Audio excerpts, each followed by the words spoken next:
tops or pajama bottoms at this point. Indeed. Well, hopefully we won't have any Zoom faux pas today. We'll just keep it kind of above the waistline. I'll try not to get up. So welcome. So this is awesome. I'm really excited. As I said, we've just been doing these kind of webinars, so it's so much kind of more fun and interesting to have kind of live people on the program and have a chat. And of course, we go way back to social media camp days, and mostly it's been on stage. But as we were kind of talking about before we went live, is that it is a bit different now to be doing everything via Zoom. And we were kind of talking about that Zoom fatigue, and certainly with all the weekly webinars we've been doing, I've found that I think people are starting to feel that. There's only so many free webinars you can attend, but I think having a couple of engaged, knowledgeable people like yourselves is going to make things a little bit better in that respect. So thanks again for being on the program. And how have you been, how are you doing, first of all, just in this kind of age of the pandemic, and how have things changed for you over the last couple of months? Vicki, let's start with you. Okay, sure. Thanks, Chris. And hi, everybody. It's great to be here online, and definitely not the same as when we gathered together for Social Media Camp in Victoria over the years. So, as I said when we were talking earlier, Chris, when people ask me how I am, it's a question I almost don't know how to answer now. There's so much that has changed for us, and so profoundly. So on one level, I'm doing great, and I'm seeing some really great opportunities to do things in a new way, and to begin to start to explore how can we in fact apply some of the principles. Certainly for me, I've been talking about the principle of pausing for a long time, so it's almost ironic now. Like, I actually took down my branding because I thought, well, it's just too ironic to have a message of pause in the middle of a global pause as a result of a pandemic. And yet there's some principles within that we're being allowed now and enabled to explore because we've taken this time to stop, because our economy has stopped, because we have been asked to shelter at home, and in many places in the world still doing so. We're a little bit out here in BC now, and certainly in Australia things are looking better. So it's just a really interesting time. I feel like I'm operating at 2 or 3 different levels at all time. And one of those levels, in fact, is even a triggered level, a level where there's a lot of fear and anxiety, and particularly with the circumstances going on in the world at the moment. And then another level where it's, this is an opportunity. How can I lean in here? What can I offer? How can I play in the world in a different way when the world is now sort of aligned in terms of change? So really interesting. Hard question to answer. How are you?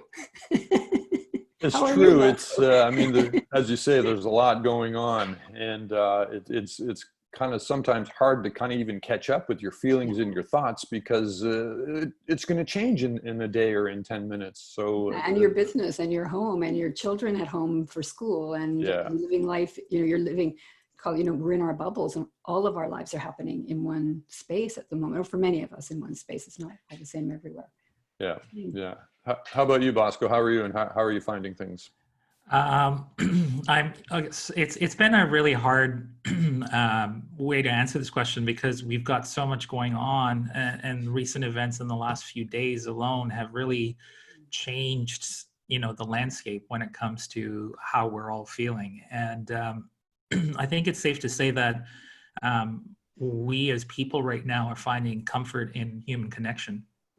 And Vicki and I have been really fortunate to be part of a bunch of initiatives, and there's a lot of attendees that are a part of this initiative. So it's almost been very therapeutic to be around people, and a lot of people have reached out. A lot of people have messaged through social media or WhatsApp. And being an immigrant to Canada and now immigrating to Australia just before the pandemic, you have different waves of emotions, right? You have uncharted waters, you have excitement, you have this sense of trying to get your feet grounded. And I think we're all just trying to, we're all just colliding with people right now in search of trying to find the meaning of home. And even though we're living in homes, it doesn't feel like home some days for a lot of us. So I think, for me personally, I'm just thankful and grateful for technology, because, we used to say I'm busy, I'm really busy, I don't have time to connect because I've got all these other things going on. And now connection, actually, you have an appreciation for it, especially when connection's taken away from you, and when you're told to put yourself at a distance, or you're passionate or hurt about how the climate is right now. Connection is what is getting us through this right now, and we're fortunate to live in a world where it's a digital world and not something where we've got to depend on letters. Although letters are nice too. So I think that we definitely need to be grateful. Mm-hmm. Mm-hmm. Mm-hmm. Yeah, well, I mean, so true, and there's a lot in there. And actually, it just reminded me that I got a postcard. Yeah, I guess it was no, not a postcard, a card in the mail the other day from somebody who just like right out of the blue, I hadn't seen in a few years, but it hits you when you get something a bit different like that. So I thought, oh, maybe I should do more of that.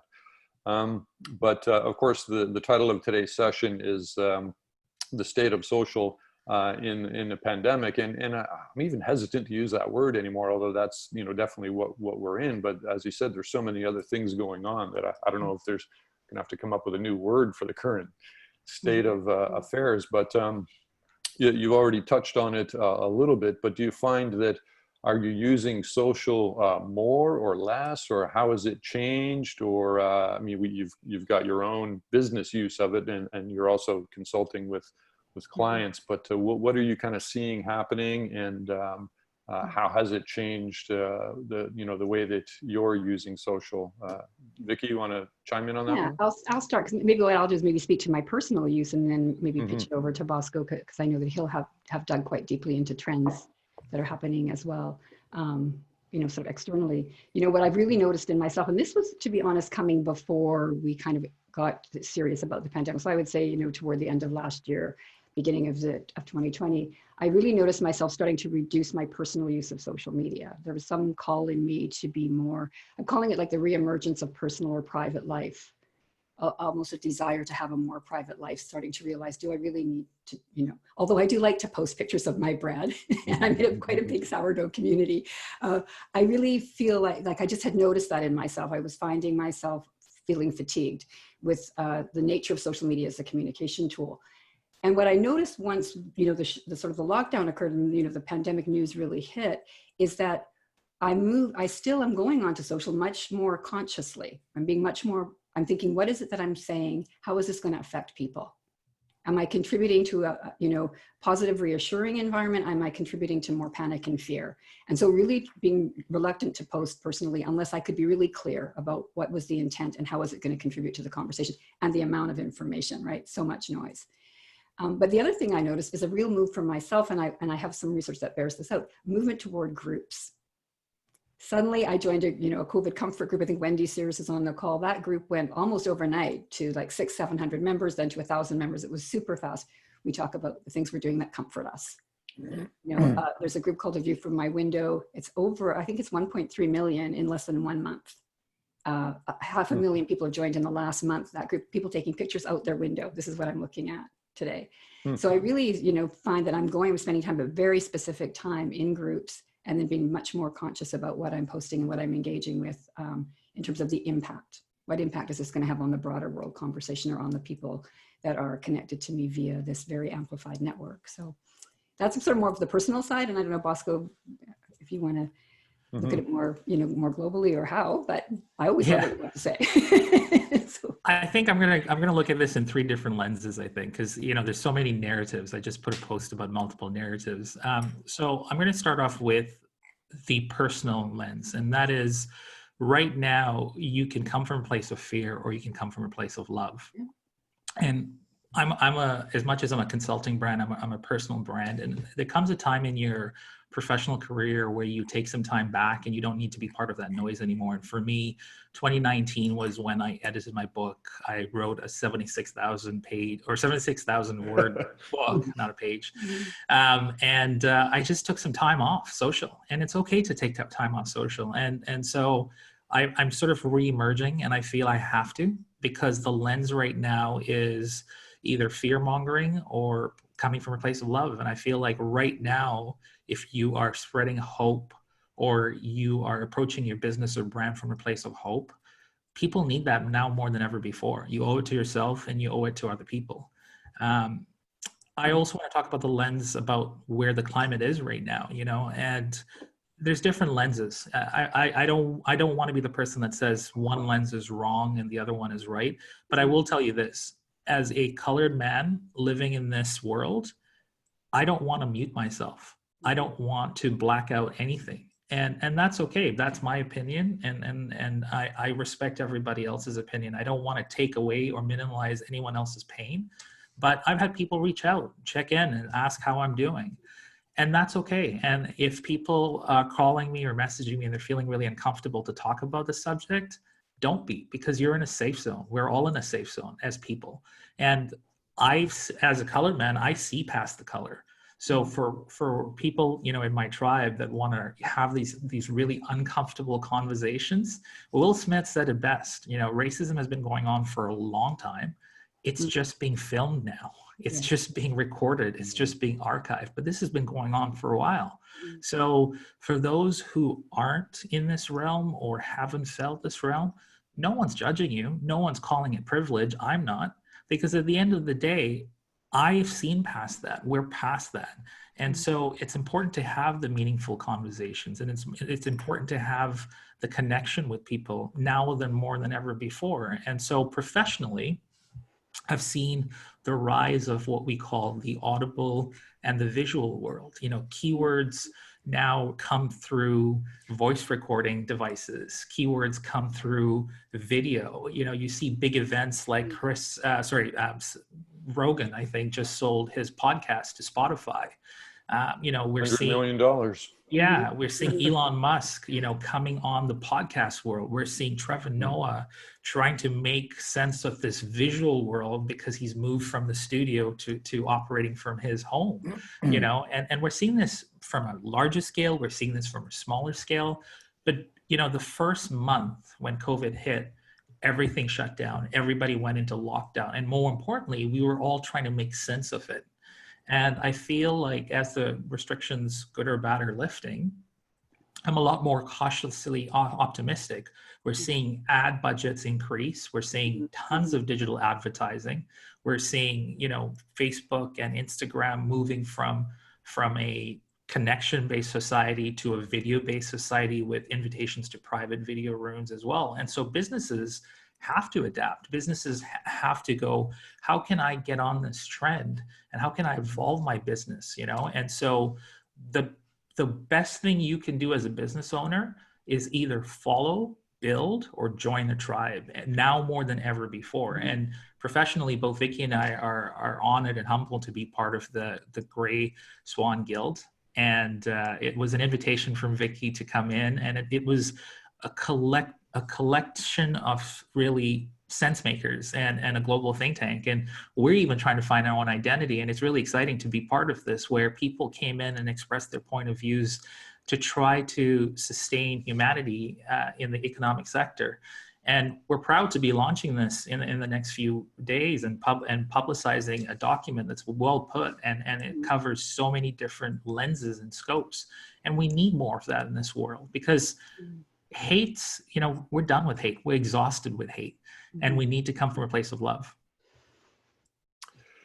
Yeah, well, you said a lot there. You've covered a lot of different areas, and some that I'd like to get into. But you did mention the Gray Swan Guild with Sean Moffat, of course, out of Toronto, and I've been kind of following along.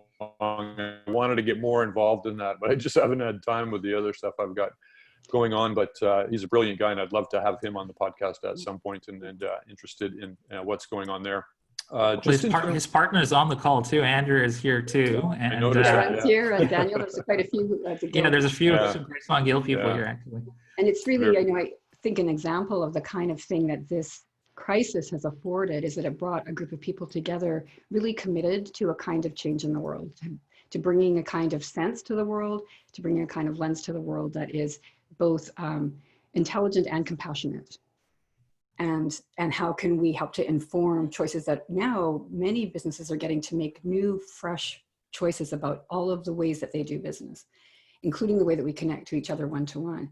And so this, a global opportunity like this is occurring in part because of the circumstances. And we anticipate there'll be more, Grey Swans being, an event that you could have seen coming but didn't prepare for, and there will likely be more. And in fact, it feels like, to me at least, I don't know how it feels to others, that we're in an accelerated pace of these events coming one on top of another. And so for me, I find it very empowering to take a position that how can I contribute here? How can I help? What can I do? What can my business do? And I think that's a big reframing for many businesses into the sort of the help mode. Like, what can I do to help protect, help and protect, to perhaps fight in certain areas? I use the word fight reluctantly, but, to step into a contribution of some kind. And then to provide information that people can use. And so this is why I'm very excited about the report we have coming out in a week or so that has been worked on by, there's almost 150 people, I think, now in the Guild, and at least, 70 or so people have contributed POVs and, writing and insight. This information helps businesses make decisions, if we want to make it really on the ground practical. Yeah, well, you guys have touched on a lot of interesting topics that I want to dive into a bit deeper. But before we get into that, I just wanted to circle back on the discussion around the use of social media. And I'm just going to launch a poll just to get feedback from the group. And as I do that, so that's going up there now, I'll just give a little background on my take on it. As most of you probably know, I sold Social Media Camp just about a year ago. And wasn't through a series of unfortunate events, I wasn't able to actually attend to the last one last year. But kind of since that time, I had decreased my use of social media, and but have sort of picked that up a little bit over the last couple of months with what's going on and using it as a way to connect. But funnily enough, for no particular reason, and I didn't even notice it until, I don't know, a couple of weeks in, because I hadn't been on Twitter in a long time. I went to use Twitter and my account had been suspended. Twitter had suspended my account. I had no idea why. So of course I went through the process of appealing it or whatever, there's a process you can go through. And just yesterday, this was about 2 months ago, just yesterday they reinstated it, and they sent me an email saying, oh, very sorry, it was one of our bots and it was a mistake. And so I thought that was kind of interesting that just for that, I mean, especially when you look at tweets that are coming out from other parts of the world and other people that will go unnamed in the nonsense they get away with, and then a bot suspends my account. Anyway, I was almost just going to deactivate it and say, you know what, good enough. I don't actually need to be on Twitter, but now I'm kind of happy it's back. Anyway, so there's the poll. And it was, has your use of social media or your habits changed during this time? 25% said they're posting more often, 25% posting less often.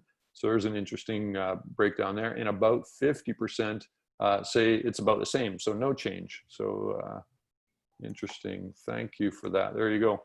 All right, so you guys, you went in lots of different places. So there's lots of fodder for our conversation there. But one thing that I've always been interested in, but even more so when things started to change in March, is trends, and how is this going to change, and trying to get out in front of it. So I've just been devouring content, articles, videos, watching the Malcolm Gladwells of the world and so on, to try to figure out, where is this going, and how can I help? How can I be part of it? How can I, to be honest, take advantage of it as well, and see, where do I need to go with my business? My day job, Be West.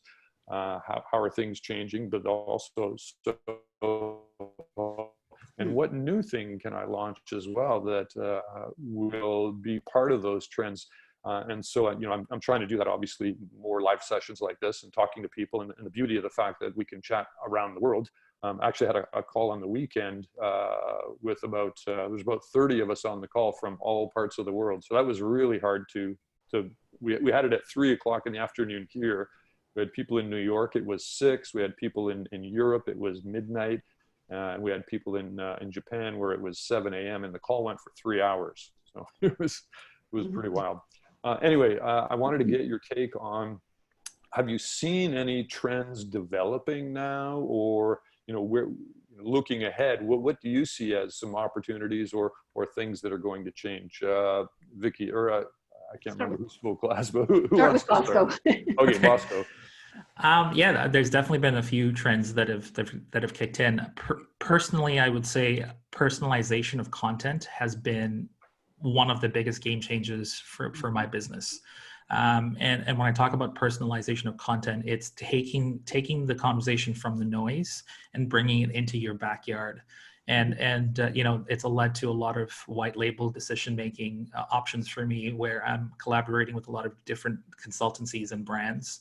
I moved my mentoring practice, fortunately, from a digital platform to Australia, and so you know, business got really busy for someone like myself, because you know, 2 years ago, you'd go to a chief officer, like a marketing office, and say you need to transition your business remotely, and they'd say, okay, well, this is a 2-year plan. Well, guess what? A pandemic changed that, and within 3 days, their businesses were forced to move into a remote working space. But if I have to use an analogy, you need to date yourself. And the reason why I say this is because, you know, if you're putting crap out there, that's a bad Tinder date. That's bad content management. And if you're putting out meaningful content, that's the content you want to put out on a date. And that's what social media is right now, is having conversations and revealing more of your identity. I've become more creative. I've been writing more pieces that are part of, you know, something that I was very private about.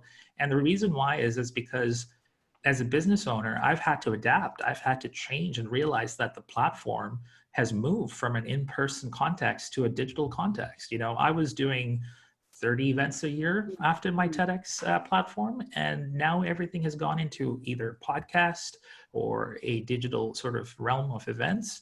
So the trend right now that I'm seeing is personalization and more visual and audible trends that have been kicking in. But you know, as a business, we have to get tighter with our funnels. We've got to get more tighter with email marketing. We've got to get more responsible and accountable with the journey and experience that we're creating for people on our websites, and you know, how they experience the brand. So the biggest trend that I see is pressure, but pressure to perform, because you don't have that excuse of a brick and mortar business anymore to rely on, you know, and the pandemic has taken that away and crippled that. So, you know, I'm curious to know, Vicki, what your thoughts are on this. Yeah, this is really interesting. I love where you're going with this, Bosco, because what I'm thinking about is how when we were able to have a lot of personal contact with people, so we could rely perhaps on our social feeds to tell a certain story about our brand, or to, you know, and to some, we've always, at least in our dimension, we've always talked about the importance of being authentic, the importance of making the people are real, even if the environment is digital. But what we don't have anymore is that opportunity to make that in-person impression. You know, so they're attracted to our brand through what we're putting out on social media or digital means, and then we meet them, and then we make that personal connection, and we do that more personalized thing. That opportunity has been removed now. So we really have to do this very interesting dance of, you know, putting out the story of our brands, doing the content that feels right to us, protecting our private lives to a certain degree, if you know, that's our thing, that's certainly my thing. And then, but also being able to make this personal connection that people need and require in order to trust us, to do business or to make any kind of relational or transactional exchange. So that's really interesting. And where I'm seeing the change happening just in terms of a trend is, you know, I was thinking about this, I woke up sort of at 4 a.m. with this thought in my head about, you know, automation and scheduling of posts and content. It's been a big way that we get a lot of content out into the world. There's many, many tools for this. But I think now you can't really get away with it, because when you look at what happened right after the pandemic hit, and even now as we enter into the racial crisis and other crises that are going to come our way, how insensitive it is, how tone deaf is it to see a pre-scheduled post that comes up about either a solely selling feature or something that is actually not at all relevant or resonant with what's happening. That's completely tone deaf to the circumstances. People are dying during the pandemic, so let's not be clever, you know, in our, you know, at this moment, you know, particularly in the early days. So where I'm seeing, so let me go here, which is, I think artificial intelligence is actually playing a very interesting role here, where we can still use those tools of automation, but AI is getting more sophisticated, so we can use more sophisticated tools, enabling us to then go in and put our organic touch on. And I'm working with some tools right now where, you know, I can take a blog post, for example, and get 20, 30 posts from it that are actually quite well done. The intelligence is making it more and more Vicki, But I go in and organically am able to then put that personal touch that Bosco's talking about, reveal more, be more personal. So I think that there's going to be a role that AI integrating with the tools that we've been using for things like automation and scheduling is going to really help, but we're also still going to have to keep our personal eye on it in order to not be tone deaf to the circumstances. I just want to add about AI, because this is a topic that's going to, really change the marketing landscape. So here's where design thinking goes wrong. I'm going to give you a really great example of bad AI. So a colleague recently said to me that their father had a dentist appointment, and the dentist appointment sends them a text. The father's in his 80s or 75, I think, and it says your upcoming dentist appointment is on this date and time. Click yes if you want to keep your appointment. Click no if you want to cancel. Well, he responds with no problem. So what do you think happened? Well, let's just say, my colleague gets this call and it's like, oh, my dad just canceled the appointment by putting no problem. And now I've got to call the dentist office and figure this out. That's an example of bad AI, because at this point, humans are still trying to figure this out, and they haven't figured out the unpredictable. And that's where AI right now is struggling. Moving from Canada to Australia, I had to call cable companies, and I made the mistake of going down the live chat route with the Autobots. Yes. And everyone's talking about having bots in your business. Let me tell you, I wanted to jump off a cliff after being on hold for over an hour, trying to get to speak to a human person by the end of it. And all I was trying to do was transfer my cable account to my parents' account. And so, we're still trying to figure it out. We're in the era right now where we're embracing technology into our life. We're calling it the cyborg era in some areas. Surgeries and medical advancement is coming through. Social media has embraced artificial intelligence right now when it comes to advertising and demographics and, picking groups and mirroring groups and trying to have your ad display on, other people's groups and audiences, but we're still in the infancy stage. And I feel like if I have to make a bold prediction, in the next 5 to 10 years, artificial intelligence will completely change the landscape of marketing. Yeah, I would agree. And our daily lives as well, so the whole notion of, like the recent book, the Internet of Things, talking about what is the impact of, smart connected technology and how we live, how we do business in industry. And then, in this context, in terms of social media, how is it contributing? And again, with the cautionary, I hope I'm making the cautionary point that, we need more than ever when we're in these kinds of times, we need to be more present with our contacts and our audiences and customers than ever before. Indeed. Again, you guys have thrown a lot of fodder in there for the call, and lots of things I wanted to touch on. I'm just going to remind people on the call to go ahead and use the chat if you have anything you want to add to the conversation, or also there's the Q&A function there. If you do have questions for the panelists, pop them in there, and then we'll at around 11:45 we'll go into some of the questions. So lots of great points in there. Interestingly, I was at the dentist myself yesterday. So that was... sorry to hear that. Sorry? I said, I'm sorry to hear that, but probably it was good. Well, it was kind of necessary, but luckily no pain was involved, but it was a bit of a different experience, but all went well. And I've also had a couple of in-person business meetings over the last couple of weeks, and that was quite nice. I mean, I'm definitely a meet in person type as well, and I kind of thrive on that and the energy and just the camaraderie. I mean, that's part of the business I really enjoy, because like others, I think yourselves, I work from home, and you can only like hang out in the office for so long and do Zoom calls, and it's nice to be out.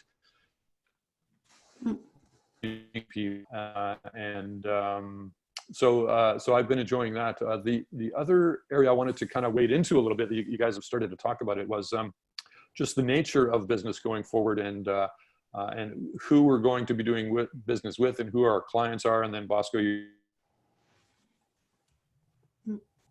like said, at the best of times. So one of the trends that we're seeing now that will continue is just improved customer service and more of that kind of human touch, whether it's on the phone or through Zoom. And then also doing business locally. I mean, distribution channels are changing now. The U.S.-Canada border is closed now, and a lot of other borders are closed. They're slowly reopening, but I think local business is going to be much more important, and people will be buying local, and so I'm wondering, how can they affect that on social media? Just bringing the conversation back to social media, but are you seeing ways to use social to connect more locally? And what other kind of local business trends are you seeing out there? I have a great example from one of our social media colleagues as well and friends, Katie Jordan, who is from the town on the mainland where I lived before I moved to Vancouver Island in Maple Ridge. Right at the very start of this, I think within 2 or 3 days, she started an amazing Facebook group devoted completely to local businesses and invited local businesses onto that group too. And I think the group is now, I'm not sure if Katie's here or not, but I think it's over 1,000 members now in a small, Maple Ridge is not a big town, 150,000 people or so. Businesses, she started chat threads and streams so businesses could post in there, whether they were open, whether they weren't, whether they had takeout, whether they had curbside. It's just grown into an amazing community that people can check into to find out what's happening where they live, there. And it's basically in real time. Today we're having curbside, tomorrow we're going to have a soft opening. It's been such a wonderful support to that community. And just to an example, I think she riffed it from someone else who was doing it somewhere else. And we've seen these popping up on Facebook, really an amazing way to support the local economy. So that's just a great example, and a shout out to Katie because she did it. She has managed the whole thing throughout the pandemic and grown a really, I think, useful and meaningful group that is actually really serving the businesses in that town. Yeah, I mean, I'm gonna throw in 3 key considerations. So the first thing is Vicki McLeod's book arrived 2 months later after she mailed this book to me, The Internet of Things, and I launched the book during a pandemic. It's not easy, yeah. let me tell you. Yeah, and so the first conversation is about shipping, and shipping is impacted globally. I've sent a couple of Dan Brown books to a couple of my friends. Some people have received it, some people haven't. And things are taking a lot longer to get here internationally. So I don't know if you guys have noticed this as well, when you go to grocery stores or you go to these chain stores, there's a lot of empty aisles, and it's not just toilet paper, there's a lot of things missing. Well, the reason why is because a lot of those things were made in China. And so countries are now having challenges getting trade and product moved. So there's going to be an emergence of local production. There's going to be an emergence of us supporting local more and depending and relying on local a lot more. But there's also going to be a wave of new ways to ship and other ways outside of Amazon. Let's not forget, in the last recession, Airbnb came to life. And so do I see innovation, during this era? Absolutely. Necessity is the mother of innovation. And so I feel we're going to see an emergence of innovation, not just, digitally, but also in how we do business and how we change the concept of business. And so locally, we're going to be forced to adapt. Shopify, someone just put a comment here. Shopify was also started during the last recession as well. But I have a buddy of mine, his name's Sean Bassey, who's the editor of 604 Now, a digital publishing company. He's actually on the call today. And, they've had to adapt because, a few months ago, they didn't even have, everyone stopped ads, and now ads have gone through the roof. I'm reading statistics where digital advertising has increased and results are getting, even more effective. So if you're a local brand and, if you don't believe that paid media, is a myth, you're living under a rock. So as a business owner, we have to start embracing means of advertising, but at the same time, how we produce that advertising is just as key. The creative, the meaningful content, the overall website experience, all of those things need to be considered moving forward if we're going to launch in this digital realm and embrace it. So I think it's going to change how we do business. But there's also another lens, and the other lens is about diversity and women in power. There's a lot of powerful messages that are going to start translating into the digital realm. I read a book called The Blue Ocean Strategy, and it talks about expanding your waters and trying to get out of the red zone. And, you know, we're going to see an emergence of more women in power, more women making decisions. We're going to see more diversities on panels, on speaking conferences. We're going to celebrate humanity differently, and it's going to create us to think about the people representing our brands and our messages, because we have to. So it's going to be an inclusive business era moving forward too. I think it's interesting to look at what people are saying right now about what there was some really interesting research done by Value Graphics, David Allison's work, which is, you know, really takes on demographics in a sense, and then looks at values. And he's not the first person that's ever done this work, but he's done it with big data. And he has asked some questions about what are the activities and habits that people would, or what are the things that people would continue post-pandemic that they adopted now. Communication being number one, you know, being with family, communicating with friends, being with family and communicating with family as two separate lines, interestingly.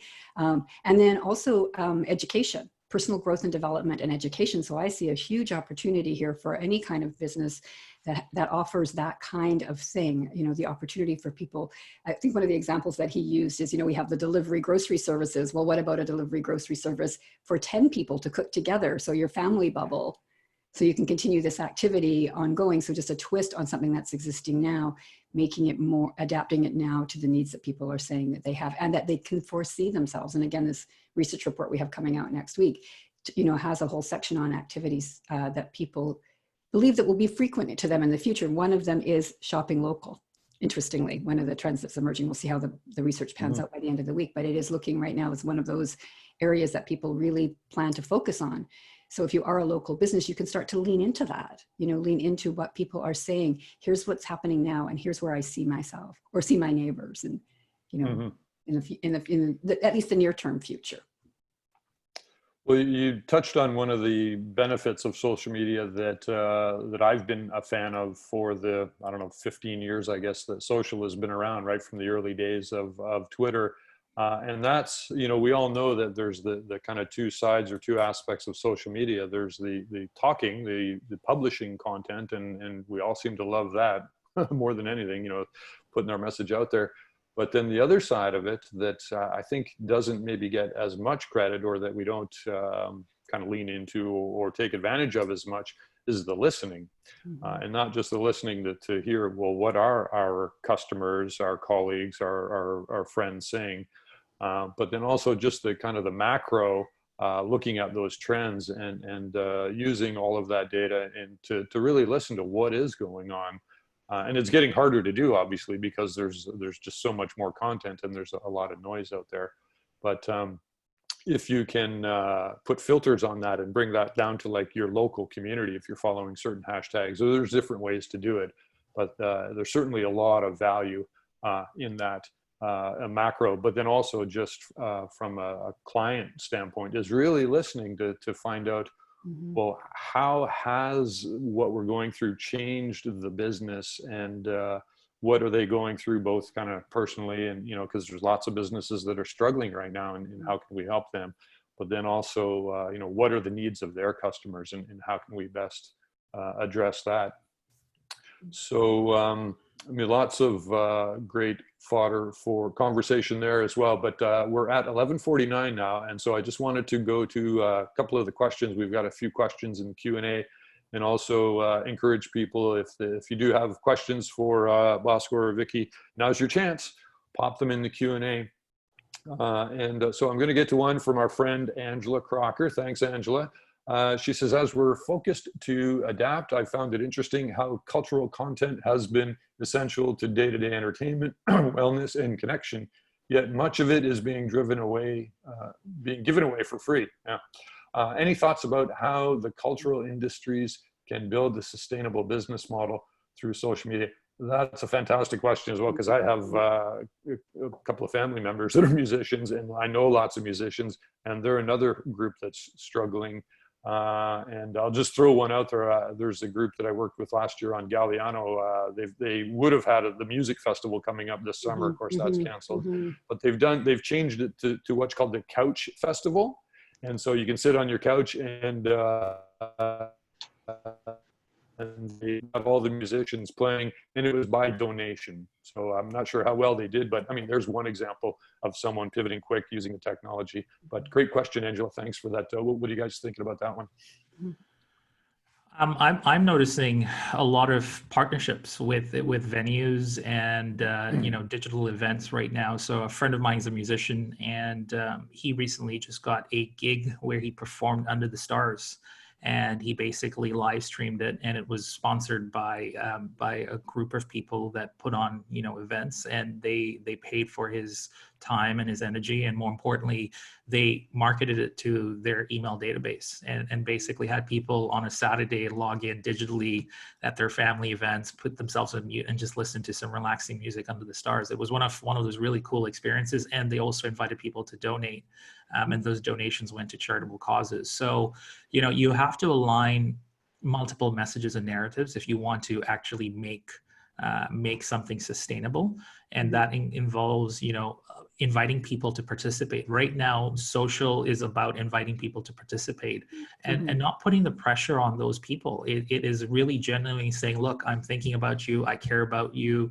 I'm inviting you to something that's really important to me. If you can make it, I'd really appreciate it. And then just giving them that room to say yes or no, and not taking it personal if they say no. And a lot of the people that came onto this call today came from an invitation, and it was an invitation of, I'm thinking about you. And so people will support you if you craft your message meaningfully. Yeah, I think this question about what's going to happen sort of to the cultural business, if you want to call it that, is a big one. And I think sponsorship is going to be key. I think those artists that can create sponsorships, and those brands and businesses that have the means, supporting those artists is going to be critical.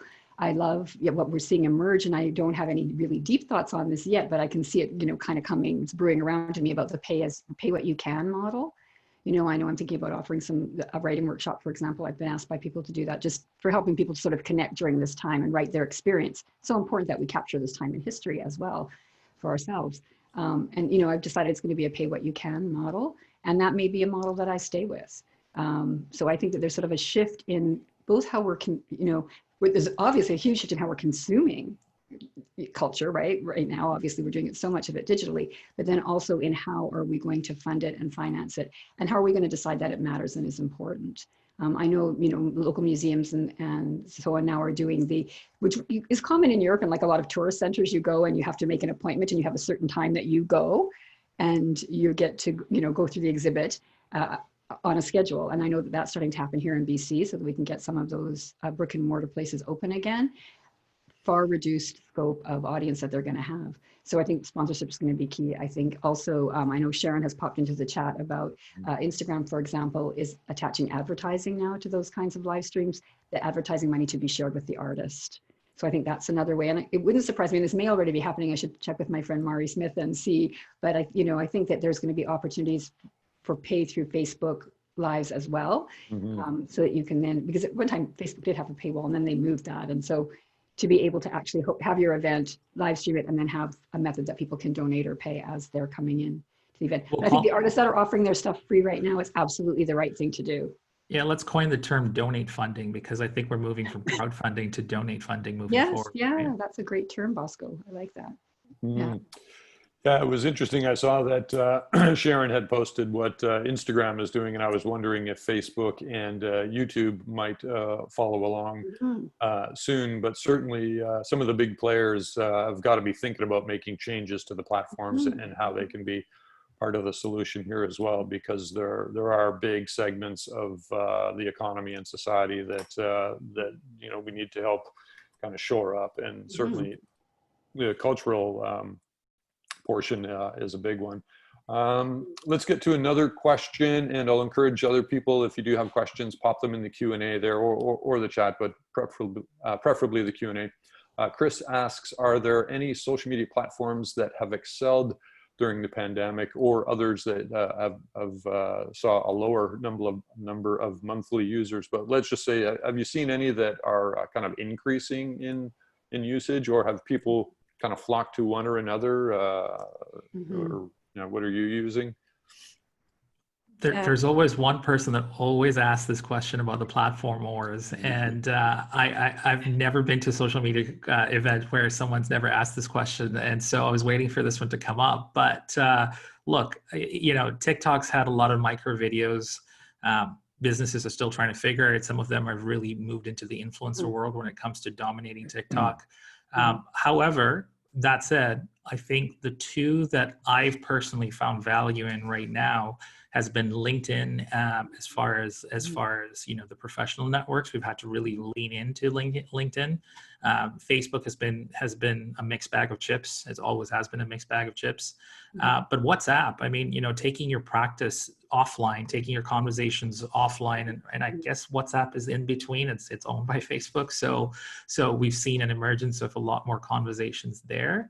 And so, everyone will have a different answer based on their intention, their purpose, and their needs. Vicki, I think Twitter is tanked. It's interesting because what I think there's two things happening. One is people are really wanting credible information, which I think is a wonderful shift, because I think the whole fake news thing was, it was so troubling. And now people realize we really need to have good, credible information that we can count on. So I think like the move toward LinkedIn isn't a big surprise to me, because I feel like, yes, you're more likely, not guaranteed, but you're more likely to be getting information that has been through some kind of a filter around credibility there. Instagram, because you know why? It's to escape. So I think people are going to face, and I do have, I think it was their Social Bakers or Sprout Social that did a report. I've got a couple of links I can pop into the chat. But I think, people, Facebook, they're having the conversations and maybe looking for information, be it solid or not. But Instagram is kind of that place we go in a way to escape, to have that.